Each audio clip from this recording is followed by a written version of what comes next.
So here is the summary.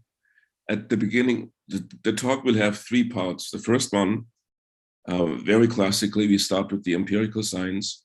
I'll show you a short film on the psychology of motivation. It's a film that was actually produced in one of my research projects by psychologists who worked in my research group. And after that little film, I talk about philosophy, two philosophical models of authenticity, the discovery model and the decision model. And then the question will be asked whether an authentic life will not only lead to well-being and intrinsic motivation, but whether an authentic life is also a meaningful life. And then I will switch over to the third part, which will then a Christian and theological part. I will look at two religious figures. The first one is the founder of the Jesuits. I'm a Jesuit myself, St. Ignatius of Loyola. And then I will look at the prophet Jonah. And Ignatius for finding the meaning, by finding meaning in life, by finding the will of God in the deepest desires of our own hearts, and Jonah finding meaning by identifying with the will of God in a heroic decision that transcends himself. So that's the basic summary of the talk. Well, let's see how I have this. Okay. And then the next one then would be the film. And if you have any trouble with the audio or anything, just let me know so that I can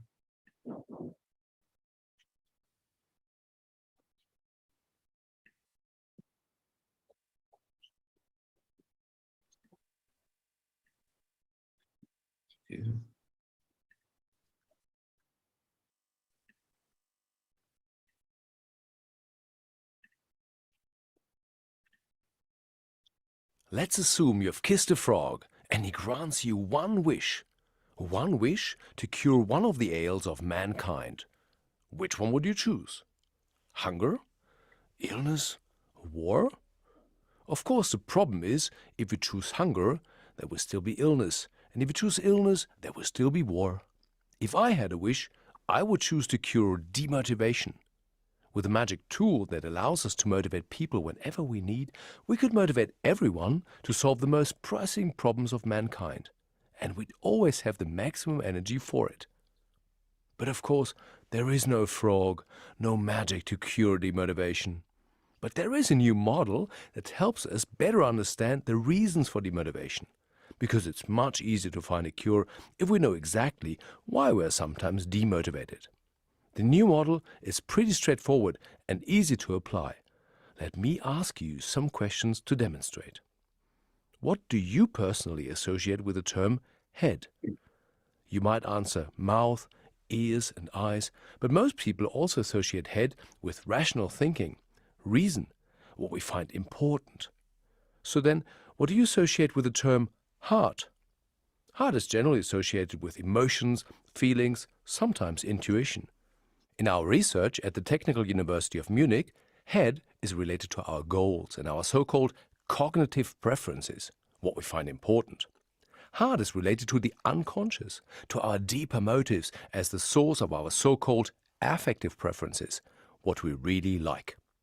Scientific studies have shown that the overlap of the two circles is associated with harmony and well-being.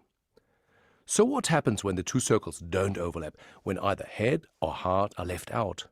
Studies have shown that discrepancies between head and heart reduce happiness, lead to stress and burnout, and they make it harder to reach our goals. In fact, research suggests even if you reach the goals that are not supported by your heart, you don't always feel happy. It's more like, so what? I've checked that box, what's the next goal? The problem is, if you do that for 20 years, pursuing unfulfilling goals that have nothing to do with your heart, you might end up getting to the stage where you say to your partner, "Honey, I'm just going out to buy a pack of cigarettes." And off you go, and you'd never be seen again. So how do we handle situations where head and heart don't fit together? This leads to another feature of this model, willpower. Well, Yes, you're all familiar with the word willpower, but what exactly is it? When do we need willpower? And when don't you need willpower? Can you think of an example? Most people would say, I need willpower when things get difficult, when I struggle, when I need to motivate myself, when I don't like what I'm doing. But I don't need willpower if I like what I'm doing. So you could even say you need willpower the moment your motivation stops. A lot of willpower is needed to finish big tasks, for example a marathon, especially to get through the last few kilometers. Now let's put this together with our head and heart model. Here, in this section, you need willpower, head, but not heart. Something is important to you, but not supported by your emotions. For example, doing the dishes, pumping your bicycle tire, working overtime. These things are important, but they're not fun. I call this willpower type 1. Exerting willpower can mean motivating yourself with positive images. How happy will I be when the bike runs well again, when the work is being done? Type 2 willpower is needed here, in this section. Heart, but not head.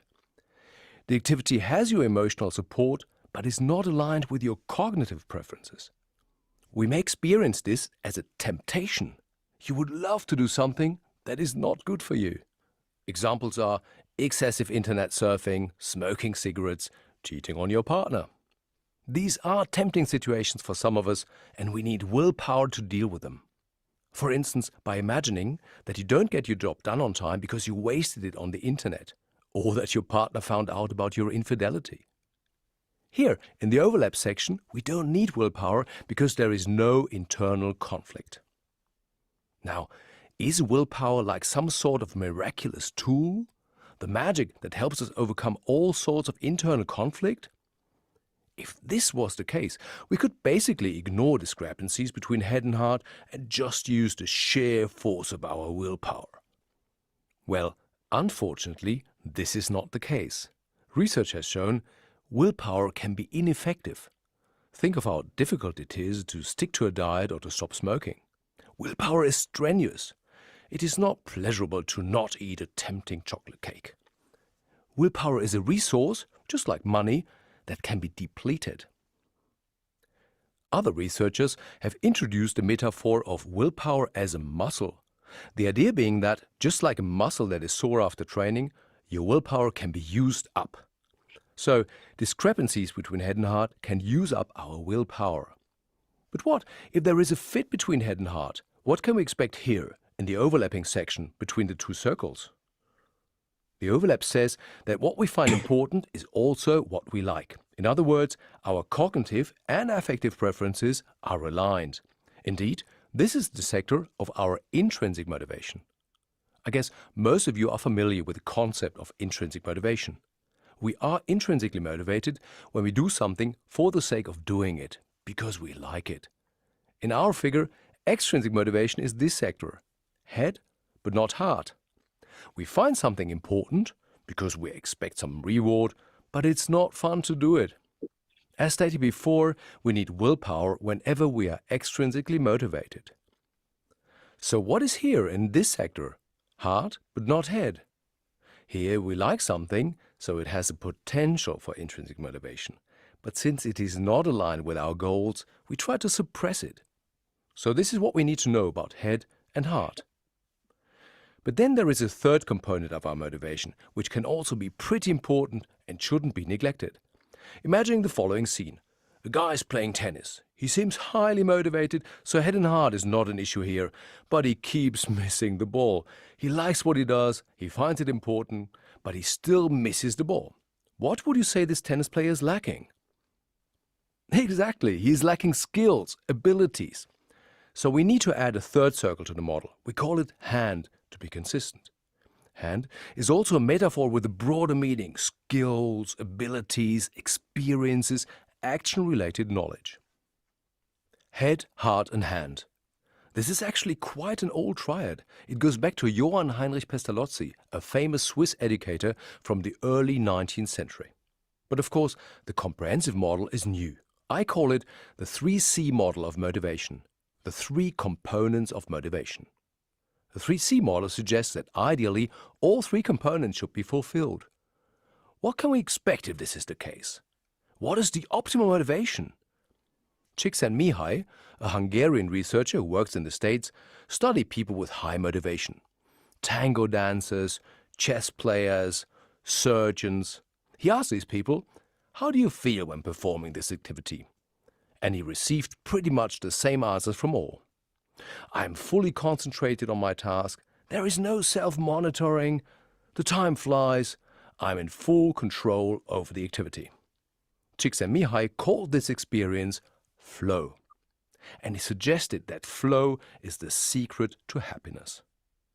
Research shows that it is most critical for flow that your heart is in it. Okay.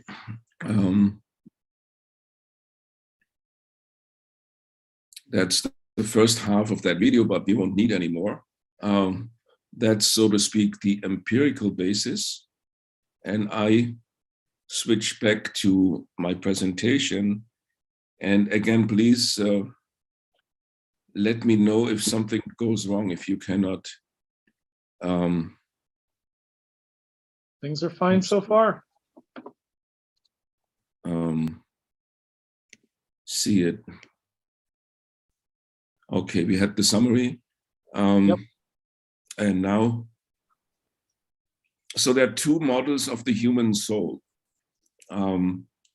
Plato famously said that the ideal, at least of the human soul, is a person who is just, regulates well, but is really his own and rules himself. He binds together those parts and any others that there may be in between. And from having been many things, he becomes entirely one, moderate and harmonious. Only then does he act.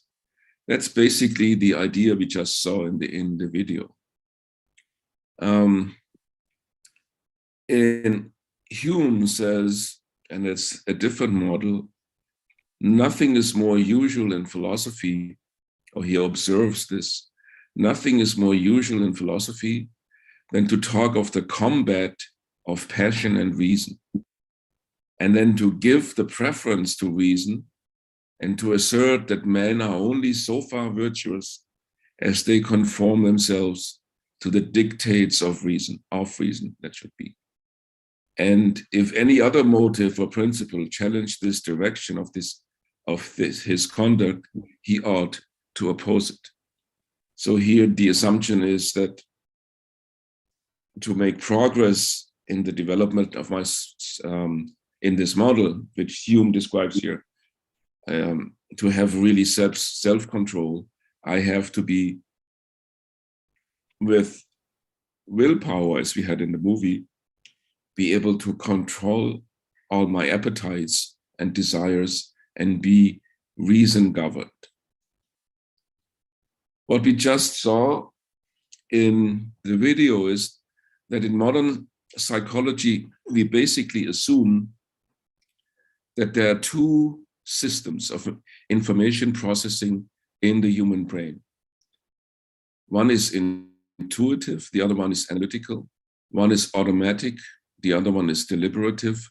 One is non-verbal, and the other one is verbal. One is experiential, and the other one is rational. That's the so-called 2 systems approach in information processing, which is widely accepted in cognitive psychology nowadays. And you saw it in that video we just watched, that there is a rational system. What was in the video, the head, which is primarily verbal. It operates in the domain of language, abstract symbols, processes. It processes information analytically and guides thought as well as action on the basis of logical reasoning. because of its orientation toward delayed action. It's slower in processing, but very flexible. It changes more rapidly. It is closely tied to our conscious experience and is capable of future-oriented planning and also the long-term delay of action. So grit to pursue long-term goals, like getting a degree as you do. And then there's the other system, which in the video was the heart, which is the experiential system. In contrast, it processes information in a holistic, associative fashion. In a given situation, the experiential system guides thought and action on the basis of ongoing feelings, pleasure-oriented versus pain-oriented, prior affective experiences in similar situations, and by encoding percepts into images and metaphors. That's very important. We'll get back to this. Keep that in mind. It encodes not in language, but in images and metaphors and narratives. The experiential system is close to the concrete perceptual reality of experience. And due to its orientation towards immediate action, it processes information more rapidly, but changes more slowly. And only after repetitive or intensive experience, it does change. Finally, this heart system, the experiential system, operates mostly outside of our consciousness. So the explicit, we sometimes call the head, the rational system, our explicit motives. And it is constituted by a multitude of individual stable, of an individual stable language-based and consciously accessible belief about their needs and motivational orientations. It is our motivational self-image. So if you were asked why you are here, the answer that you would give me, I'm here to learn, it's part of pursuing my degree and so on. That's exactly what it is. So goals are defined as internal representations of desired future states that guide the individual's thoughts and actions and furnish their lives with meaning and purpose. Moreover, explicit motives relate to external assessment, idealized selves, and inherited values from the environment. On the other hand, the heart system, the experiential system, that's what we call the implicit motivational system. It is determined by a relative small number of biologically based non-conscious motives or or needs that we can find in all humans across all cultures, in Asia as well as in Europe or America, among children and adults. McClelland famously defined these implicit motives as recurrent concerns for effectively charged incentives, such as doing something better or mastering or challenging a challenging task, which is the achievement motive. It's the first big motive. Then establishing, maintaining, and restoring positive relationship with others, the affiliation or intimacy motive. And finally, having impact on others or the world at large, the power and some motive, which is also the motive for autonomy. So in all of us, there are three basic motives, unconscious motives that drive us. The motive for really affiliation or relation, to be part of something which is bigger than myself. So that, for example, I work because I want to sustain my family and not just because I want to fill my bank account. Or religious motives are very often those that I have, because in religion, as the Latin word religio already says, I want to be connected with something which is way bigger than myself. The other motive out of the three is the achievement motive. I want to be capable of achieving something in life, reaching a goal. And the third motive is I want to be in charge of what I'm doing. I want to be autonomous, and also I want to have power. Power over myself, but also power over others. And we find these three motives in all of us, and each one of us has a different profile of those. Some people are more power motive oriented, some are more affiliation motive oriented, some are more achievement motive oriented. So, as we saw in the video, it's now important that we align our consciously in the head, our consciously given goals in life with our internal motives. So that means that some people sometimes strive for goals that are congruent with their implicit motives. So a person high in implicit power motive who pursues many power goals in her daily life.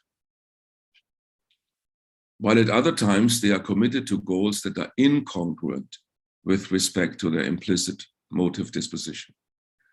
For example, a person with a low implicit power motive working on a career for a leadership position and thus striving for a power goal. Or a person with a high implicit power motive working in a low position in the hierarchy. Then we are lacking self-congruence. As we saw in the video, then we need willpower.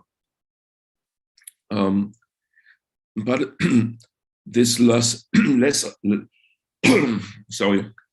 this lack of self-congruence also is philosophically important.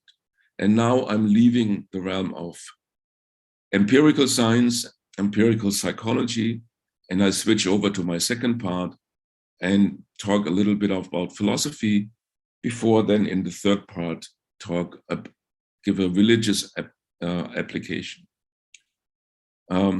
Philosophically, if I'm not self-congruent, if there is no overlap between my implicit motives, that is my heart, and my explicit motives, which is my head, that is a lack of self, a lack of sense of self. There is a dichotomy within the person. And the question now arises, if there is a dichotomy, which one of the two sides is my true self? As you know, Kierkegaard and many other philosophers after him, but even before, asked the question, what is it to discover one's true self? Well, it could be that if there's a conflict, for example, I'm pursuing a career, but I feel that I need so much willpower for pursuing this career, because in pursuing the career, I have to be alone. I have to exert a lot of power, but really deep down, I'm an affiliation person. I'm a family person. I don't really want to spend all the time fighting the career, fighting to step up on the career ladder. I would rather be with my friends and family and having a good quality relational time. So I have that in my head, I want to be this career person. And in my heart, I want to be the family person. Who is it that I am really myself? What is my true self? That which I have given to me as a goal in my head. So the explicit motives, the plans, the idealized self, or the implicit motives. There are two models of authenticity in philosophy. And they depend on how you answer this question. If you believe that your real self is the hidden subconscious self of what you really want to do, independent of society, what society expects from you. Let's say you want to be a musician, but your parents tell you, you have to be a lawyer, but you have the deep desire to be for proficiency, for perfection, for competence in music. If you believe, forget about what your rationality tells you, what your parents tell you, what society tells you, follow your heart. That's the discovery model of authenticity. So the mostly unknown deep desires are my nature. The demands of society are mere alienation. The explicit life goals that I give to me have to adjust to the basic inborn needs. So the idealized self is an ideal created through the demands of society. Famous psychologist Carl Rogers, for example, does not see it as something to strive for, the ideal self. For an individual to be truly happy and for self-actualization to be realized, the public self must be assimilated to the hidden self. This goes back to the philosopher who saw that we have a hidden nature, and that's who we really are. And then there's the other model, says exactly the opposite. If I want to be, and I have decided to be that business person, but my deep desires go into the family direction, I don't care about the deep desires because they are given to me by nature and they're not really mine. What is really me is what I have decided to do. So Sartre says the person lets herself to be driven by subconscious forces can never be authentic. That was his criticism of Freud. Or as he said, in human life, existence precedes essence. We make our essence. We don't find it in ourselves. We have no choice about our innate basic needs, but we self-actualize our free conscious choices. So for Carl Rogers, it is alienation to pursue your idealized self. For Sartre, it is alienation not to pursue your idealized self. So what is it?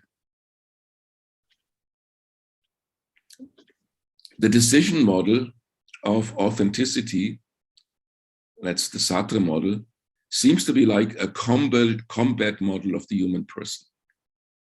My implicit motives have to be overcome if they contradict my explicit goals.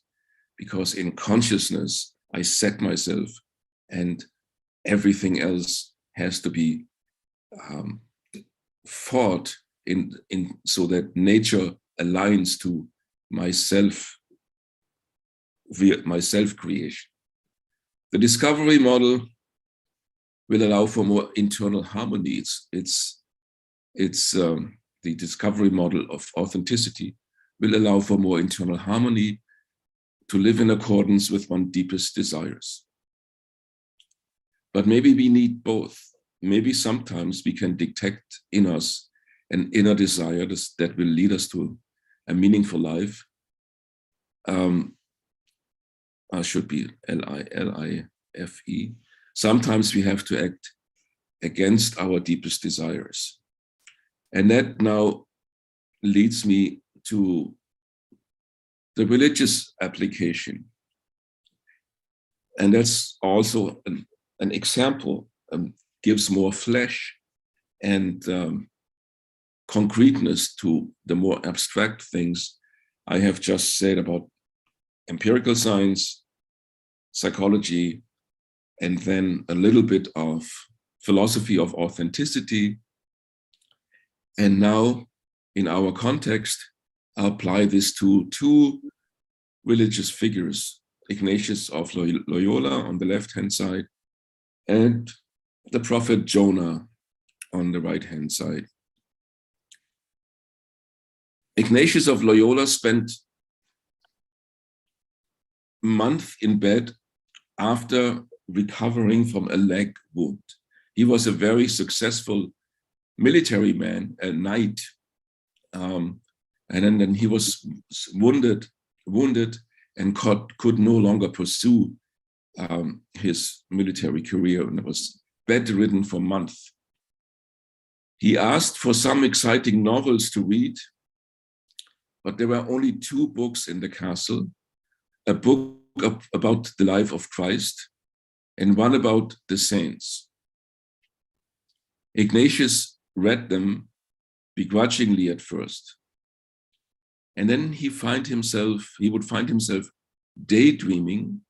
And now that's very interesting, alternating between fantasies about pursuing the hand of a lady through chivalrous, that is the activities of a knight, military activities on the one hand.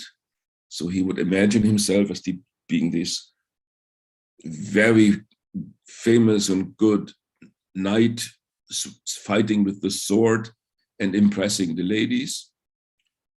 And then after that, he would imagine what he just had read in those books, if he would live like the saints. He enjoyed both experiences. So he would imagine to live like St. Francis or St. Dominicus. And he enjoyed both experiences of imagining the life of a knight and the life of a saint. But he discovered that after imagining the life of a knight, he was left dry and sad. So there was an initial excitement, but after he had finished, he felt empty. When he imagined himself following Jesus as holy men like St. Francis and St. Dominic had done, his joy sustained long after the daydream was over. And he eventually noticed that this difference was very profound and wrote in his autobiography decades later that this was his first spiritual insight. Well, why was that a spiritual insight? He discovered if he had that deep feeling of congruence, and there you see how it refers back to our psychological model, between his daydream that's in the head, that's something he consciously develops as an idea, and his deepest desires of the heart, that would be indicated by a long-lasting good feeling. And then he figured out that this is an indicator of what God really wants me to do. So God wants me to be an integrated person, an authentic person, and he has already given me the innate desires if I only let them out, so to speak, if I discover them, to find what is really God's will. So there's 2 life goals, being a knight or being a soldier or a knight on the one hand, and living a life like a saint on the other hand. So that's Sartrean self-production, active imagining who I could be. And he visualized both life goals and evaluates the emotional response. That's the Rousseauan self-discovery. And the visualization leads to deeper and longer lasting well-being. And the one is the one of the goal that is in greater harmony with the subconscious basic needs. So authenticity can only be reached if the dialogue of the 2 centers of the mind is an ongoing process of mutual harmonization. And Ignatius discovered, since the heart doesn't understand language, you have to do it in images. You have to imagine the scene.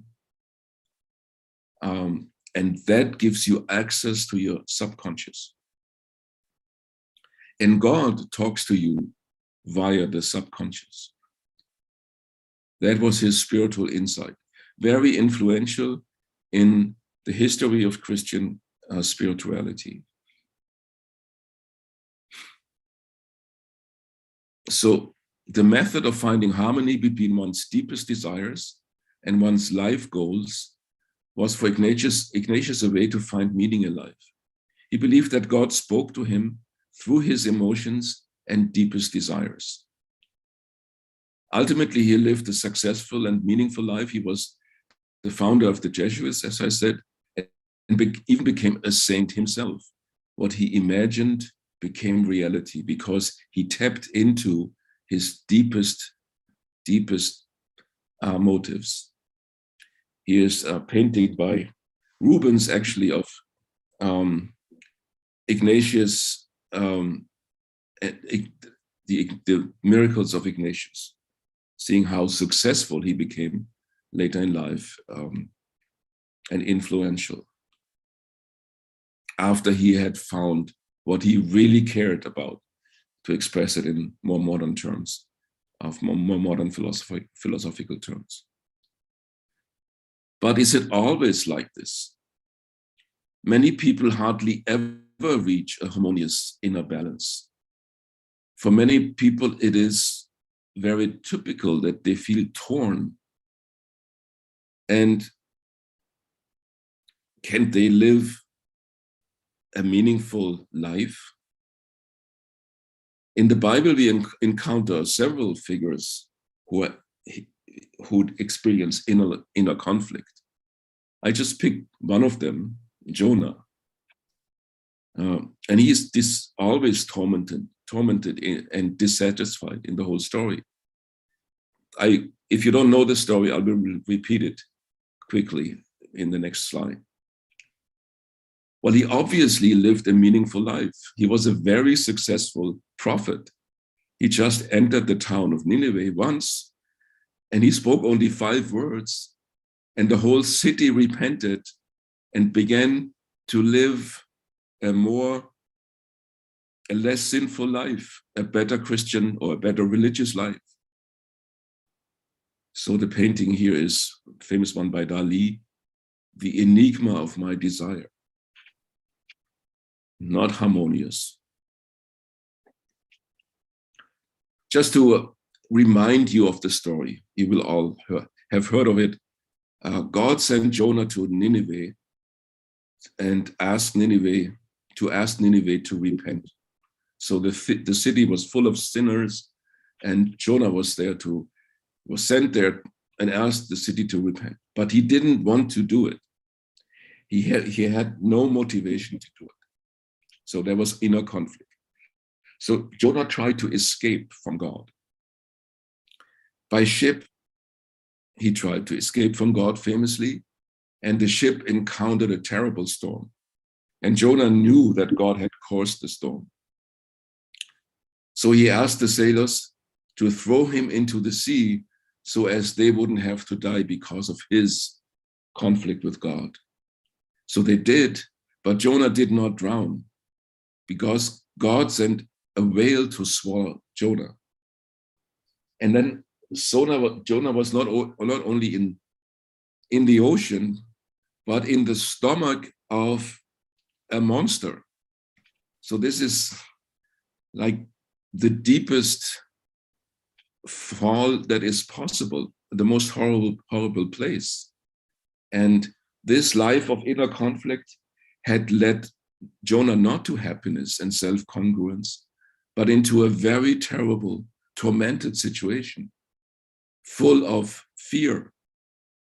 And in exactly this horrible situation, he then promises God that he now will listen to him and he will go to Nineveh and call upon the city to repent. So there is no inner harmony. There is inner conflict that led to catastrophe. But then, in a kind of heroism, I would say, he decides, I want to follow the word of God. And the word of God is going to be the guiding star of my life. And then God caused the fish to return Jonah to the dry land. And so Jonah lives up to his promise and he goes to Nineveh. He warned the people that they must confess their evil deeds to God. Otherwise, God would destroy their nation. And the people obeyed Jonah. And so God forgave the people of Nineveh, and God did not destroy Nineveh. It goes on a little more, but that's not all that important for our talk here. So why there's no harmony here? The psychological model we learned before doesn't seem to make much sense in these circumstances. Why did Jonah live a meaningful life? And in order to explain to you why Jonah led a meaningful life, I will read you an insight or a little text from the greatest psychologist of motivation, which is Viktor Frankl, a survivor of the Holocaust. He was in the Auschwitz concentration camp. And I'll just give you a little quote from his book, Man's Search for Meaning, Viktor Frankl. There you see him and the title of the book. I think it sold 12 million copies. So that is, if you want to write a book that sells 12 million copies, then that was definitely a good book. So here's a quote. Let me recall that which was perhaps the deepest experience I had in the concentration camp of Auschwitz. The odds of surviving the camp will not, I made a mistake, will not be more than 1 in 28. Sorry for the typo. As can easily be verified by exact statistics.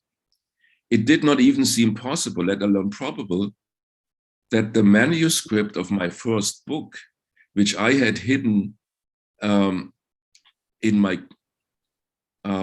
coat when I arrived at Auschwitz. So that's not codes, but code. I don't know how that happened, would ever be rescued. Maybe I spoke that into the computer with the language recognition. So sorry about that. So he had a code and he hid a book in that code. That was the most important project of his life. His book he had been working on for years. And he hoped that that would somehow survive Auschwitz. And the minute he arrived at Auschwitz, they took away all of his clothes. He was completely naked. And the book that was hidden in his clothes, his big project, would simply be burned.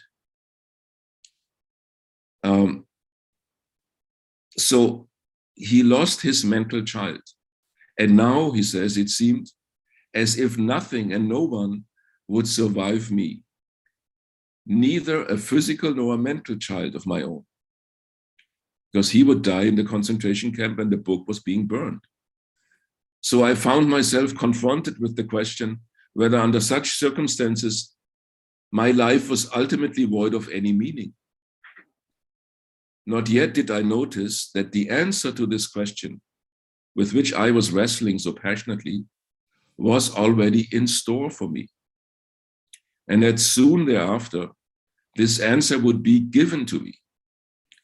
This was the case when I had to surrender my clothes and in turn inherited the worn-out rags of an inmate who had already been sent to the gas chamber immediately after his arrival at Auschwitz railway station. So he got this prison clothes from someone who had already been killed. Instead of many pages of my manuscript, which he had lost, I found in the pocket of the newly acquired coat, that is spelled correctly, the newly acquired coat, one single page torn out of a Hebrew prayer book. containing the most important Jewish prayer, the Shema Israel. Shema Israel, Adonai, Eloheinu, Adonai Echad. Listen, Israel. In the deepest despair, Frankl had to let go of all his words, all of his life projects, all his yearnings, and instead he simply had to listen. Listen, Israel. There's only one God, and that's your God, and that God is with you. So he writes then later in this book, in a situation like this that seems to be hopeless, like the situation of Jonah, when you look for the meaning of life, it doesn't really make sense to find a harmony between your deepest desire and your life projects. But because you can't find it, the situation is hopeless. What was really needed in that situation was a fundamental change in our attitude toward life. We, that means the inmates of the concentration camp, had to learn ourselves. And furthermore, we had to teach the despairing people around us, and now it comes, that it did not really matter what we expected from life, but rather what life expected from us. We needed to stop asking about the meaning of life and instead to think of ourselves as those who are being questioned by life. So we need to stop asking about the meaning of life. We need to stop asking what we expect from life, but rather what life expects from us. And this is exactly what Jonah did in the moment of deepest despair, swallowed by a monster. He stopped asking what he desired, what was meaningful to him. He learned that sometimes it did not really matter what he expected from life, but rather what God expected from him. And in this moment, his life became meaningful and became, because of his enormous efficiency, even though he was so tormented internally, psychologically, he became one of the greatest prophets that turned around an entire city and saved it from destruction. Because he did no longer ask what he expected from life, but rather what God expected from him. So, yes, it follows that sometimes there are situations in life where you ultimately find meaning not by searching about your deepest inner desires. Sometimes the desires are leading you in the wrong direction. And sometimes the whole situation, for reason caused by humans, is beyond hope to find meaning in it. For you, as meaning as the pursuit of your life projects, like the book in Frankl's code that was burned. And it is especially in those moments that we have to learn as Christians to ask not what do I expect from life, but rather what does God expect from me? And it is in this turn, portrayed here in the picture on the left, that we can get rid of the chains of despair and find meaning by fully doing what God expects from us instead of following our own pursuits. So both aspects, the Ignatian aspects of following the deepest desires of your heart against the alienation of the environment, that the environment maybe tells you to do something become rich, become famous, become influential, which you deep down really don't want to do. So then adjusting your goals to your deepest desires. Maybe your deepest desire is to be a creative person in the arts, is to be a person who wants to give herself or himself to others in a life of service, which doesn't lead to riches and influence and power. Ignatius will tell you, you find meaning in your life if you discover by listening to your emotions and working with your imagination about the deepest desires of the heart. So to find an ultimate harmony, and that harmony comes from God. And then I finally said, then sometimes in life, we don't find meaning this way. Sometimes the situation is just too complex, and sometimes we are internally too torn to find a harmonious solution in ourselves like that. And then the figure of Jonah can be an example. Then it is important, Frankl would say, to stop looking at yourself and focusing on God and trying not to pursue what I expect from life, but rather what God expects from me. Thank you very much. Thank you very much. So we are just in time.